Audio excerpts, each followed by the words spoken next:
Okay, so hi everyone. How you guys doing? I'm Pedro Nicoletti from Brazil. By the way, I work at Cannabis Education and crossroads between quality standards and education and fitting. Small scale producers, but mainly non-industrial producers, which is also the social equity programs inclusion for that global south and non-industrial empowerment and people empowerment and inclusion in this industry. And I'm more than happy to introduce Steve DeAngelo this evening here at this beautiful symposium in South Africa. Thank you so much for having this here, everybody, and being here to introduce somebody that's been asking the same question that we've been asking all along, and also here all the time, how do we fit into quality standards, social inequity, and people that really vindicates and struggled and have struggled for years for this culture to happen and in a just and equitable way. And we thought about this he saying a little bit, making a small introduction. Oh yeah, sure. So yeah, I've been riding with Steve along different countries like Colombia, Mexico, and also the U.S. as he's been traveling crossroads. He'd love to come and join over. He talked to us many times that he wanted to come. He couldn't make it, but we thought that this would be an interesting activity, Q&A, even though we got this virtual thing happening, but we got beautiful help from Chad here that's commanding this beautiful room that you may perceive that you got microphones all over. So if you speak out, Steve will hear you guys. So the way that we thought about this was that Steve makes a little introduction here, and then we pass on for Q&A between everybody and Steve, much the way that this conference is already happening. So Steve, hands on to you. So great. Well, thank you everybody for again, I think made your minds and attention. And I really saw this session as just as a dialogue. I shared with you this idea of the three golden pillars. And the three golden pillars were developed in a very strange kind of regulatory context in the United States, where in 2018, a bill was passed in the United States Congress which legalized hemp production for the first time. And most of the people who were voting for that bill, certainly the main sponsor of that bill, who was a very powerful Republican named Mitch McConnell, thought that it was an industrial hemp bill. But the definition allowed for anything that had 0.3% delta-9 THC or below to be considered legal.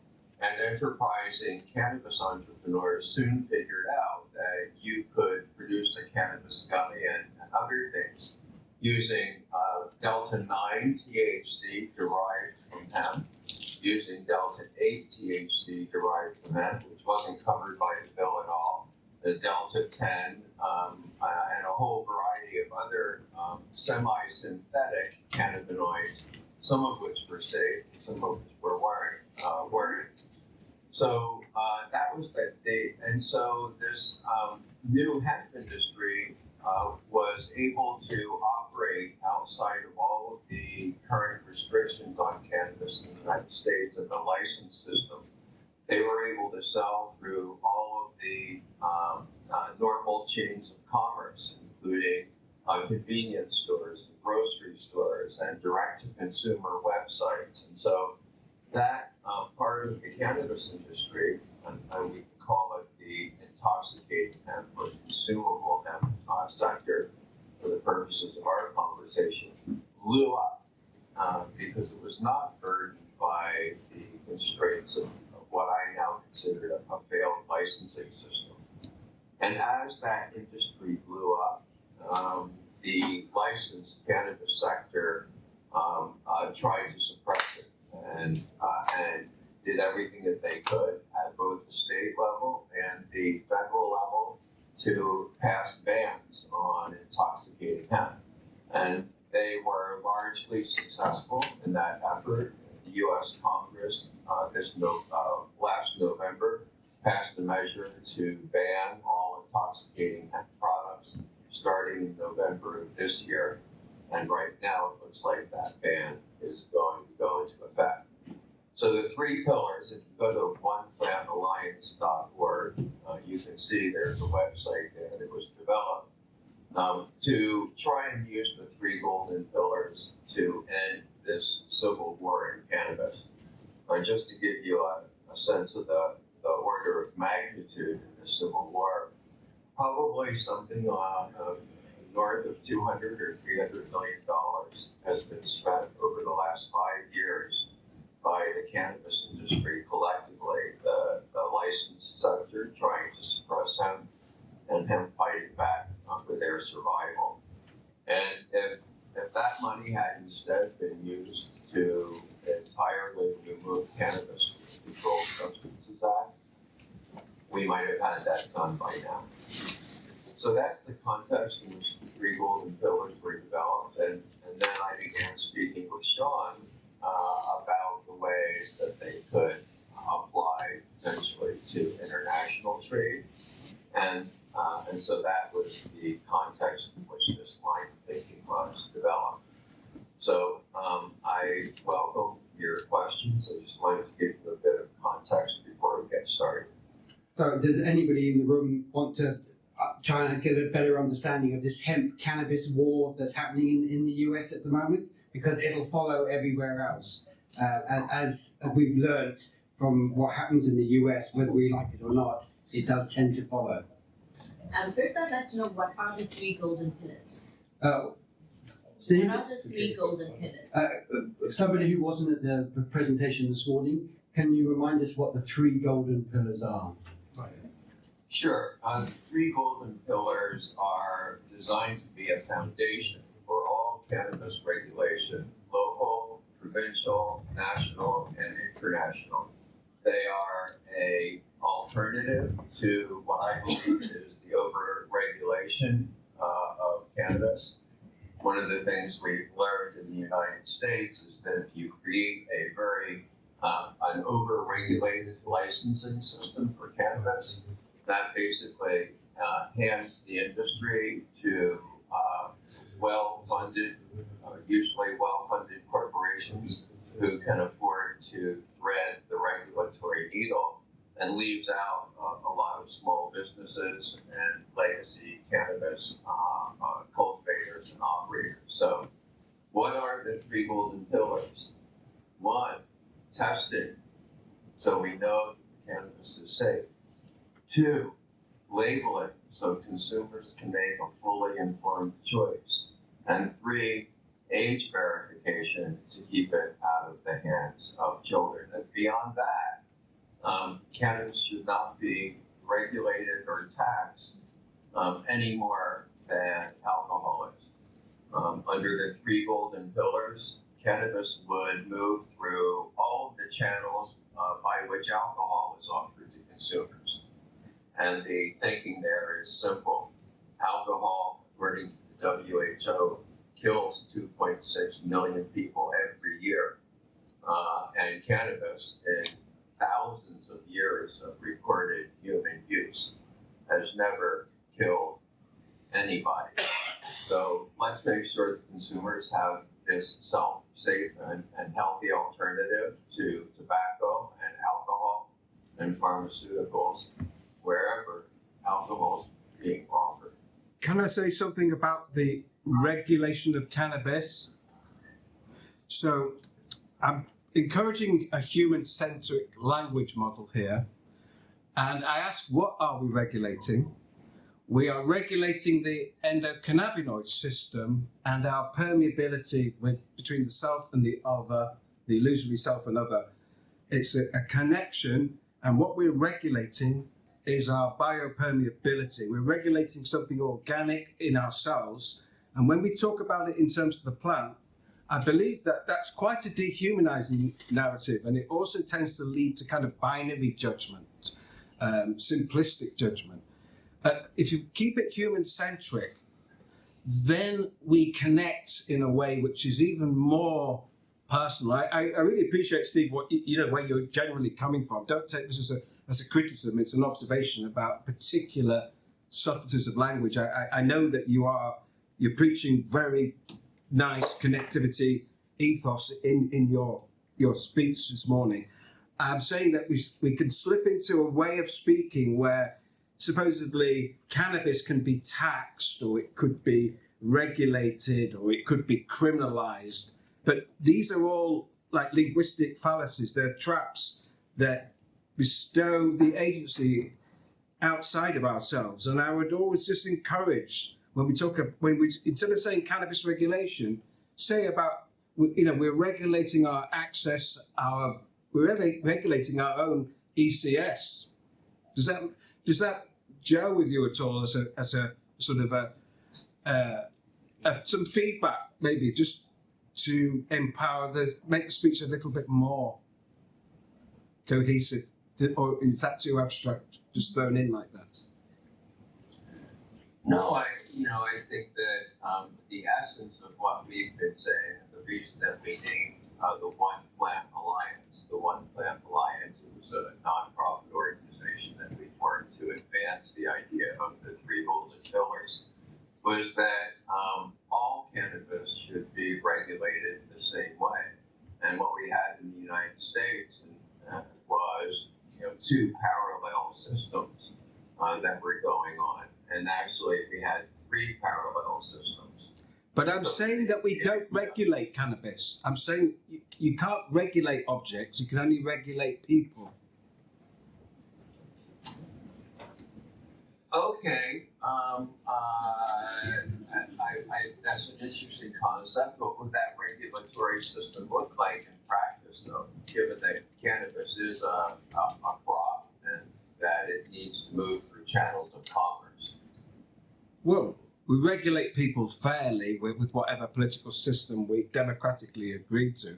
But when we talk about regulating objects, I find that dehumanizing and not as powerful a language model as I'm suggesting to you, because when I first said it, I interrupted you because I realized that it does take a while for what I'm saying to settle, that I'm saying the human-centric language is always say what we're doing with people. So people are criminalized, not the plant.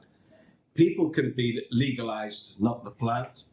People can be taxed, not the plant. People have a war declared on them, not the plant. And by doing that, we humanize the discussion and make it more powerful. That's my feedback.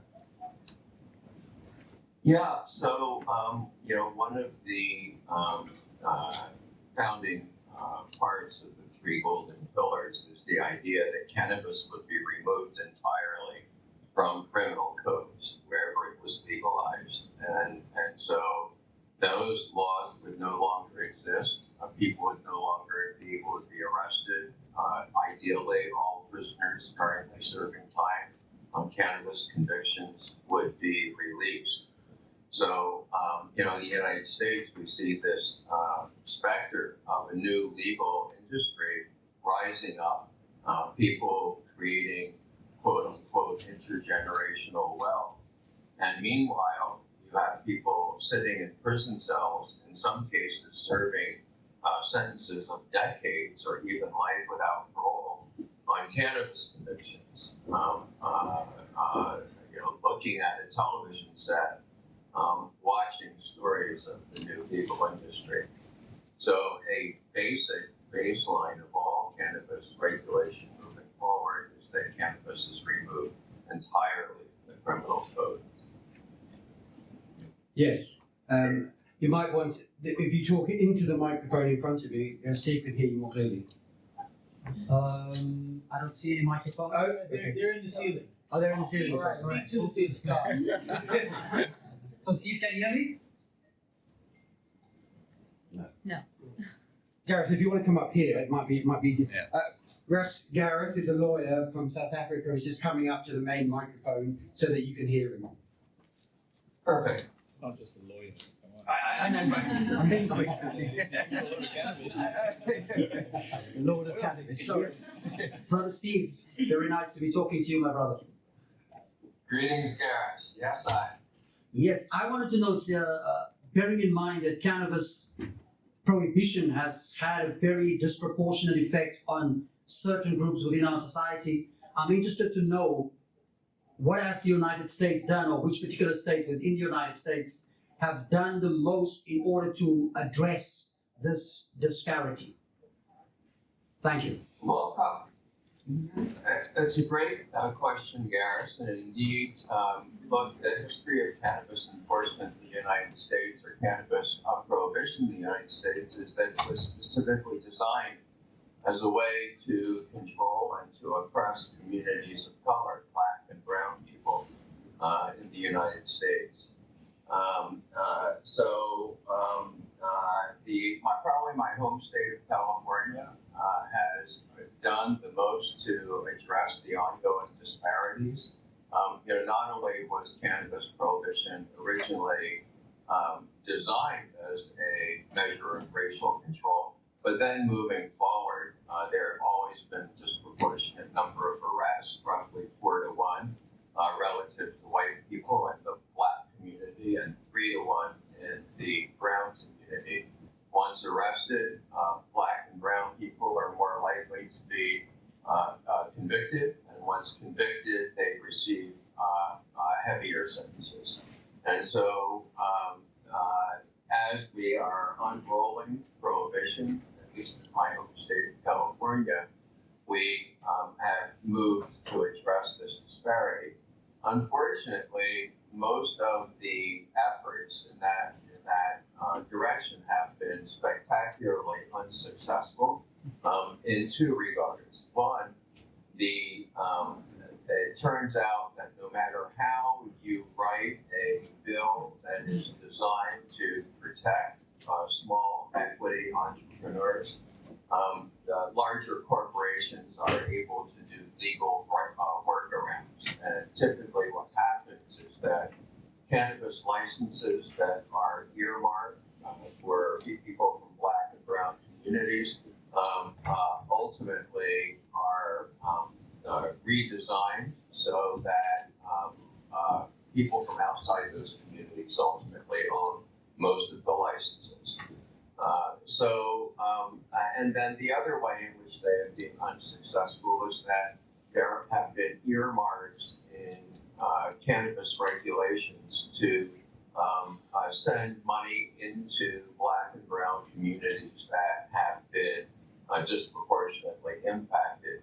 And in my view, most of the money going into those organizations has not been used effectively to address the damage that's been done in those communities. So I believe that at least in the United States, if we want to create equity in the cannabis industry, the 3 golden pillars are the best way to do that. Why? Well, if you just look at convenience stores and gas stations in the United States, places that are already selling alcohol, that already have an age-gating mechanism in place, there are thousands and thousands of black and brown entrepreneurs who own shops like that.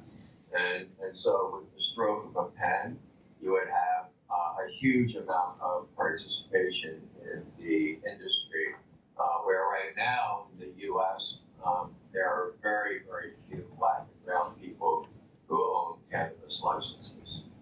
Is that something that should ideally come from the federal government and be incorporated into law on a national basis, or can we trust the free market to abide by these principles?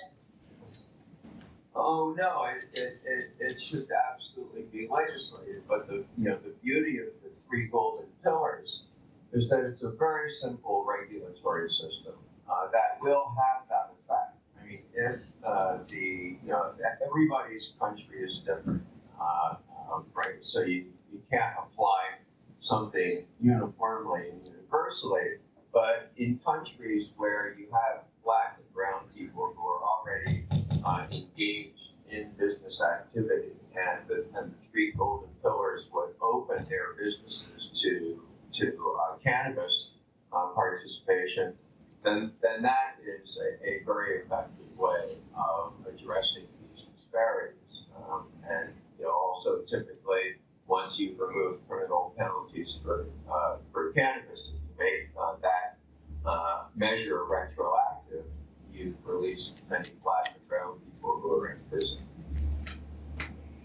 Thanks, Steve. Steve, you might want to come up and introduce yourself to Steve and then ask him a question. Sorry, we're just using the main microphone because it's easier for you to hear them.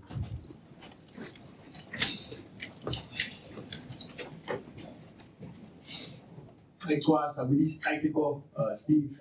I am Zainuddin, the nutrition of the How Paramount in the Western Cape. For Hainapa plus Dora, I'm doing indigenous healer work, ceremony. And then for Kohokwa, Blue Downs, I am doing Paramount work where I'm handling the chiefs and the headmen. I want to know, do you have any indigenous knowledge systems that your indigenous people are protecting and that is governing them, that we can pass on as jurisprudence here in Western Cape? Like our last, thank you very much. Sure, that I think the mic was breaking up a little bit there, but in terms of indigenous knowledge systems regarding cannabis And all other, all other indigenous plants as well, because we're using rapes and everything else that is also unregulated. So we are more in the fire or in the red because it's much more than just cannabis. And how are you preserving that as indigenous people of California and America? Yeah, so in the United States, in North America, most indigenous use of at least of psychedelic plants was centered around peyote and the Native American Church. And so they played a critical role in preserving cannabis knowledge systems in North America. Further south in Mexico, of course, you had the Mazatec people who carried a psilocybin tradition for many thousands of years, even in the face of incredibly deadly repression by the Spanish Empire when they landed in Mexico. So there's this very long tradition of using sacred plants in the Americas when taken as a whole. How are those knowledge systems being preserved now? Well, the Native American Church has voiced concern that as the spread of these plants moves more widely through mainstream society, that the supply, the traditional supply of peyote, is being run down, and there's not enough for the indigenous communities for their ceremonial purposes. So, in response, many members of the psychedelic community in the United States have started moving towards using huachuma, or the San Pedro cactus, instead of peyote, which provides the same mescaline molecule, but doesn't put a strain on the indigenous supplies of peyote. So that's some of the things that have been happening here in the United States. Really, mostly community-based efforts to help support indigenous communities. Thank you. I think he can hear. I think he can hear you. Yeah, can you still hear me, Steve? Yeah, I can give it a try.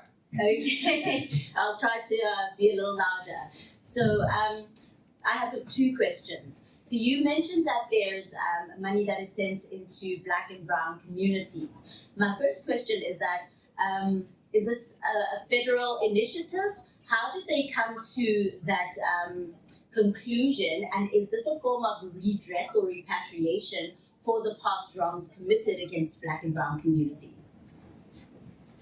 Yeah, so what we found is that any of the specific measures that have been put into cannabis licensing systems to address these disparities on Black and Brown communities have been manipulated, and that they're not effective ways. So there have been many licensing schemes that have earmarked a certain number of licenses for Black and Brown communities and for formerly incarcerated individuals. And in every case, without exception, those provisions, those licensing earmarks, have been manipulated because Black and Brown communities can get a license, but of course they're capital deprived, and it's very difficult once people from those communities have been given the licenses. Where do they go for capital? They have to go to a set of what have proven to be quite predatory cannabis investors, and they hire a lot of lawyers to take a very close look at the licensing earmarks and then manipulate those provisions so that the Black and Brown people who were given those licenses end up with a tiny amount of the equity. I'm talking about 5%, 2%, 1%. Meanwhile, the investors who came from outside the community are holding the lion's share of that license. So rather than creating licensing earmarks that can be manipulated by players that have deep legal teams that can hire leading law firms, let's create one simple regulatory system that is going to allow Black and Brown people who are already entrepreneurs, who already have businesses, to immediately enter cannabis. Black and Brown people who are already growing cannabis for the legacy market have a pathway to participate in the legal market. You know, we're looking at these hundreds of billions of dollars that are being projected for the global cannabis market. And who built that market? It was largely indigenous communities, largely Black and Brown communities. When I started dealing cannabis 50 years ago in the United States, I was getting that cannabis from places like Mexico and Jamaica and Colombia. It was all imported cannabis.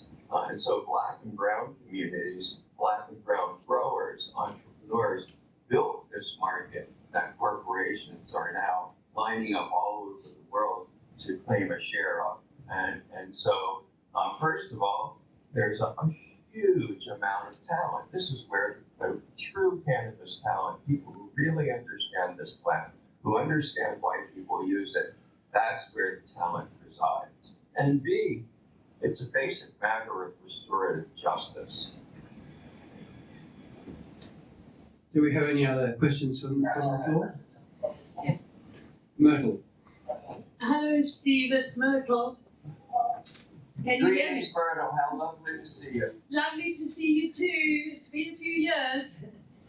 I just wanted to ask for your advice. So you know, we work quite a lot at the UN. How would you introduce your three golden pillars? Well, our three golden pillars, because we'll also adopt them. To the lofty halls of Mordor, as we call it, at C&D in Vienna, because it's a very grounded concept. But in terms of international law, any advice about how we go and speak about it there?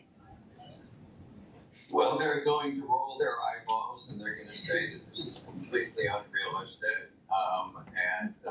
I don't listen to those hippies from California. Look, I think that we need to form a bloc. When you apply the three golden pillars to the UN and to international drug control, unfortunately, we see the European nations moving into this pharmaceutical model. So all of the cannabis in Germany now is being sold through pharmacies. It's mostly terrible, very old Canadian weed that is, I call it terpene-free cannabis.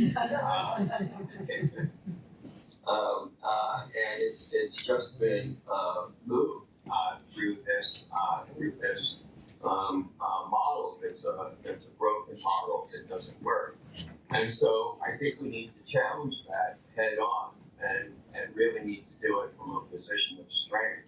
So what my wish is that we create a non-aligned group that we find some country somewhere that is willing to introduce this topic, that's willing to pass some national laws that we can begin engaging with the UN from a position of strength. And exactly how we do that, I'm not sure, but this is pretty much diametrically opposed to what the United Nations and the EU is doing. And I would say that the position in which we go to that is sort of based on the ideas of the Nagoya protocols, the idea that restorative justice has to be a part of unrolling prohibition, because this is not something that came from most of the communities of the world. It's something that was imposed by colonialism.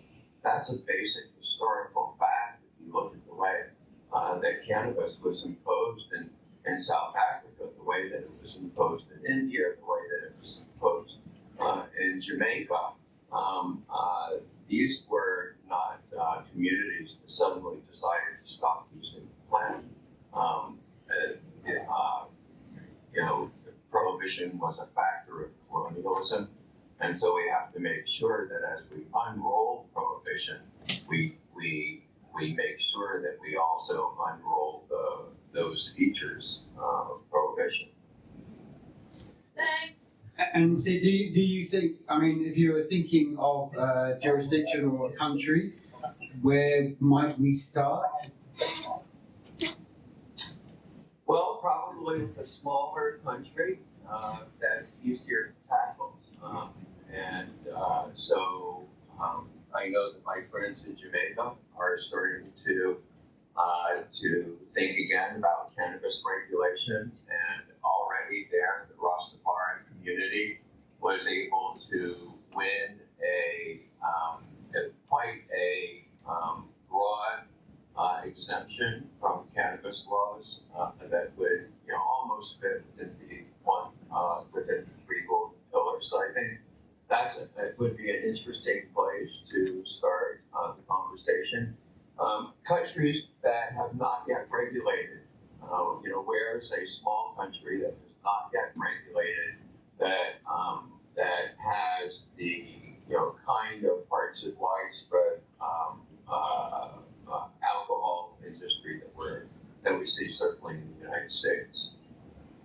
Looks to me like South Africa ticks all the boxes there. Myrtle was saying it looks like South Africa ticks all the boxes.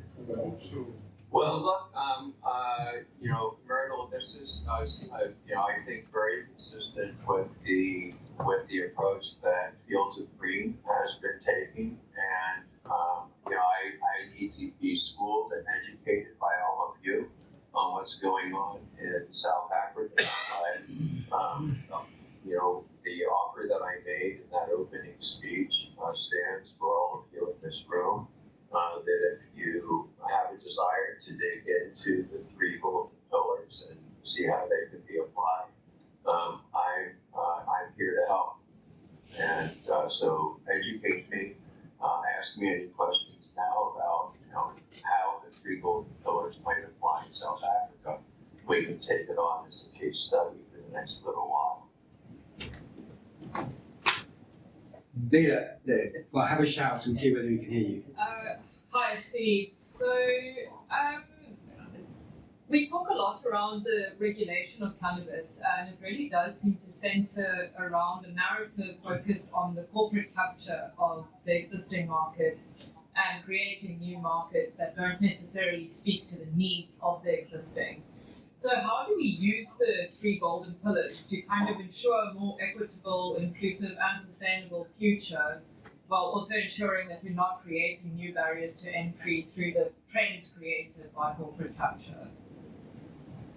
Well, look, in the United States, if you take a look at the history of cannabis reform, our very first medical cannabis initiative was a local initiative. It happened in 1991 in the city of San Francisco, where we had a strong base of support, and we knew that we could pass a progressive law. And so we wrote a voter initiative and put it in front of the voters in San Francisco.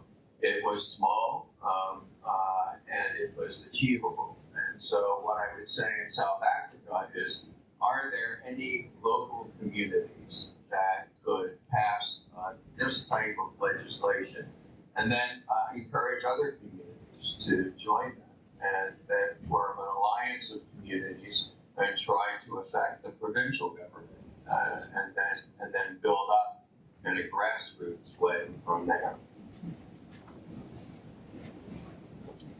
Do we have any other questions from the floor?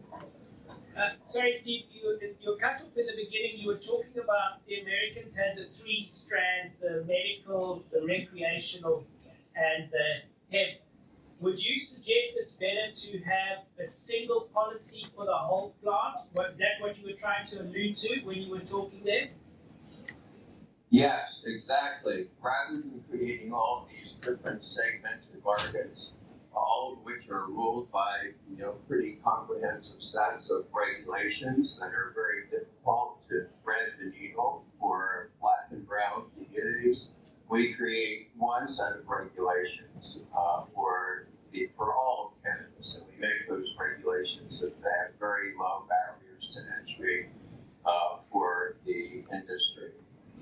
So when you think about medical versus recreational, I don't have any objection to pharmaceutical companies doing what they do and participating with cannabis. But what we find, at least in the U.S. and around the world, so for example, the pharmaceutical preparations are always vastly more expensive, and they're usually not as good as more community-based preparations. So, for example, at my dispensary in Harborside, I sold a 1-to-1 THC CBD ratio tincture in a spray bottle, and we sold them for $40 for a bottle that would last most patients 2 to 4 weeks. Now, that same preparation is being sold by GW Pharmaceuticals. The last time I checked, it was 3,000 euros for a 3-month supply. So vastly more expensive for preparations which are generally not as good as something you get from a community-based approach. Adrian.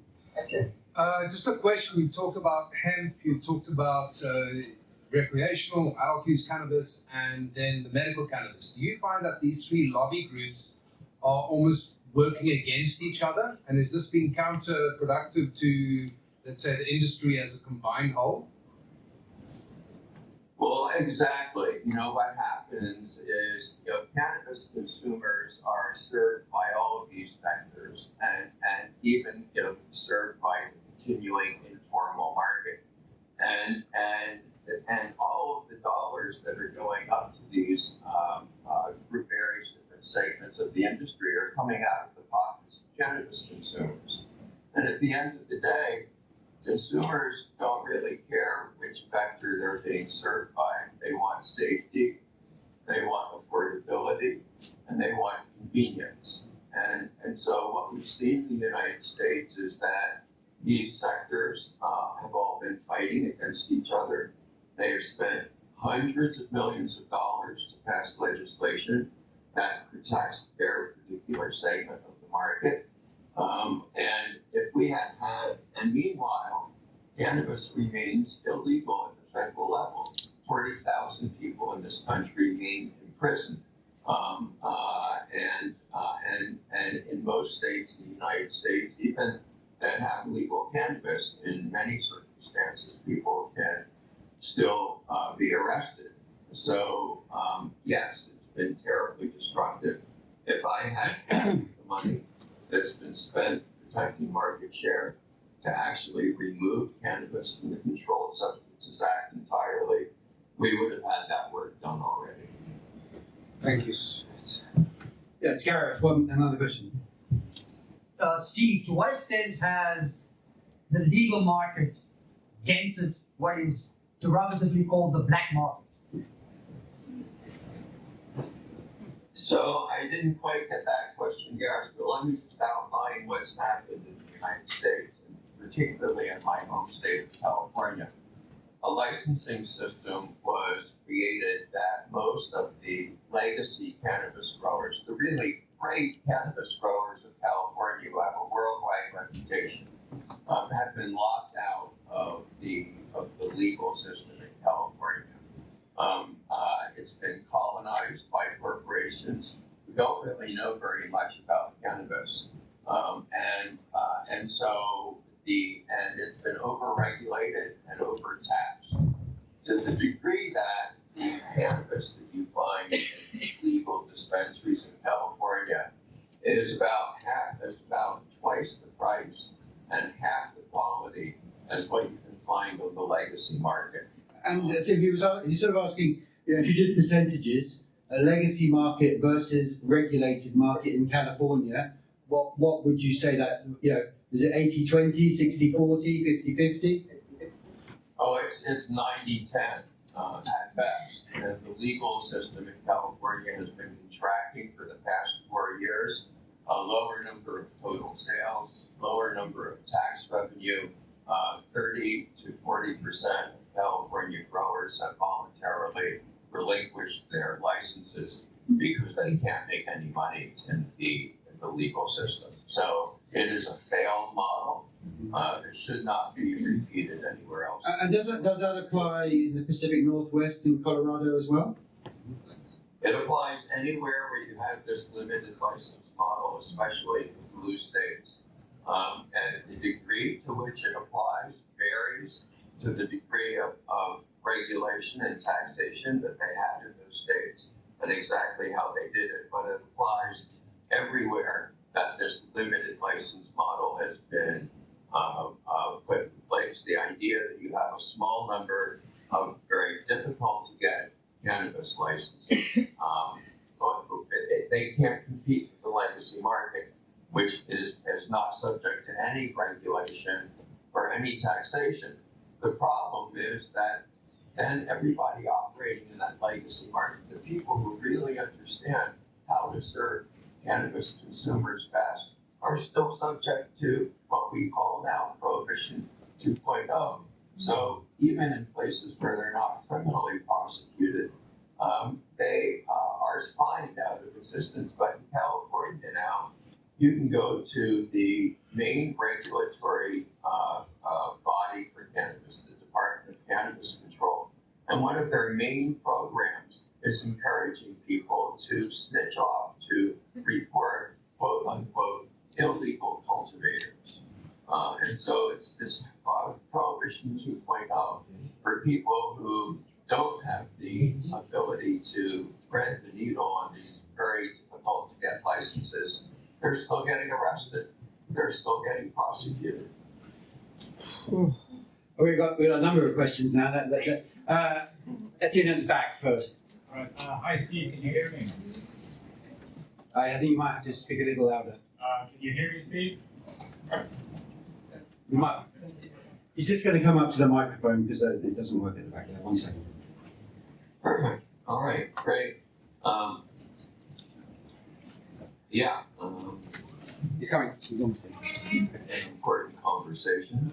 Right. So, considering this uniform approach for policy and regulation for industrial cannabis, recreational cannabis, medicinal cannabis, to make it more equitable and lower barriers to entry, obviously that cuts both ways.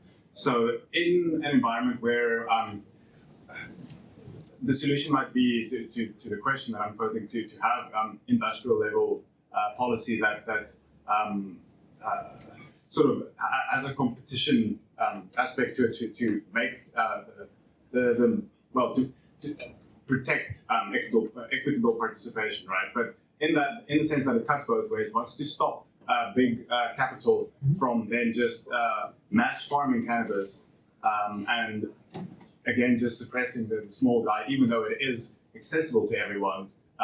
You have big money and it steamrolls yet again, and we've seen that in different sectors as well. So it's one of those tricky things that I've been trying to figure out, and I'd like your insights on how we might address that and what the impacts might be of this double-edged sort of solution. Sure. Look, we're not going to be able to stop corporate cannabis. We don't have the power in the cannabis community to entirely rejigger the way that the international financial system is created. So what we need to do is we need to make sure that there are room for more community-based cannabis entrepreneurial ventures and for things like farmers cooperatives, so that small producers can band together and still have an ability to enter the market. That's the way that I think that we would need to thread that needle, not trying to stop corporate cannabis, but making sure that we empower the community-based part of the market.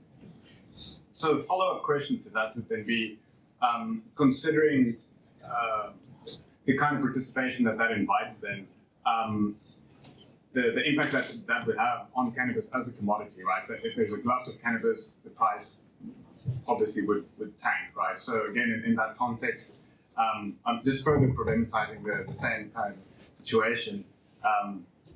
Without the requisite policies at a national level, we'll definitely see harms again come to these communities that we're trying to protect with legislation. Okay, I'm picking up about half of what you're saying. You can get a little closer to the mic and just summarize that. Right. Can you hear me clearly now? Yeah, just talk. Yeah, that's much better. So again, when participation is open to anyone through equitable policy, right? How do we then protect against an overproduction or a glut of cannabis, right? And the impact that has on the commodity value of cannabis, and again, sort of impacting what people can really earn and sustain their livelihoods. When you've got small-scale producers and large-scale producers competing and literally flooding the market, because then that creates a different kind of problem in terms of, and it's very easy to produce a glut of cannabis that introduces that sort of situation, right?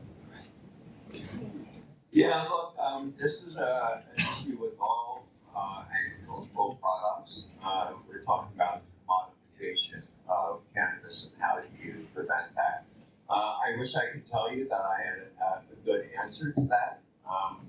What we found as a general principle is that to the degree that you set up complicated regulatory systems, those regulatory systems are manipulated by corporate capital, even for licenses that are earmarked for people from Black and brown communities. So that approach has been shown to fail in the United States. And what my challenge would be to all of you in this room and associated groups around the world is, okay, how do we now take the three golden pillars and apply them to this question of agricultural overproduction? What does that mean? And I'll tell you that, in the United States right now, the highest prices in the market are being received by legacy producers, small producers who are growing craft quality cannabis, who are moving it through a very short supply chain, maybe one or two intermediaries, before it reaches the consumers. And if you create a system that allows those small artisan producers to be able to reach the market, I believe that they will outcompete corporate cannabis every time. Corporate cannabis is, you look at it and you smoke it, it's demonstrably inferior cannabis. So imagine this. You all know what Etsy is, the online platform. Okay, well look, ETSY.com. It's a online platform. You can all jump on your phones and access it now as we're talking. And what Etsy does is it's an online marketplace that connects artists and producers from all over the world with end consumers for things like tailored clothes, for example, for arts and crafts. Well, imagine an Etsy for weed, an online marketplace where small craft producers from around the world would be able to put their farms up, would be able to offer their cannabis directly to consumers. And those transactions would be fulfilled through common carriers in the United States Postal Service, globally through companies like DHL. If a marketplace like that is created, I guarantee you consumers will flock to it, and that marketplace will help keep corporate cannabis. Agreed. Okay, well, I think we've hit an hour, Steve, and we're probably tiring you out by now. Thank you very much for talking to us about the three golden pillars. And as you said in this morning's thing, anybody can get in contact with Steve, and if they don't know how to do that, it can come through me. I'm quite happy to put you in touch. Thank you very much, Steve, for giving us your time this morning, quite early in the morning now in California, and we look forward to speaking again.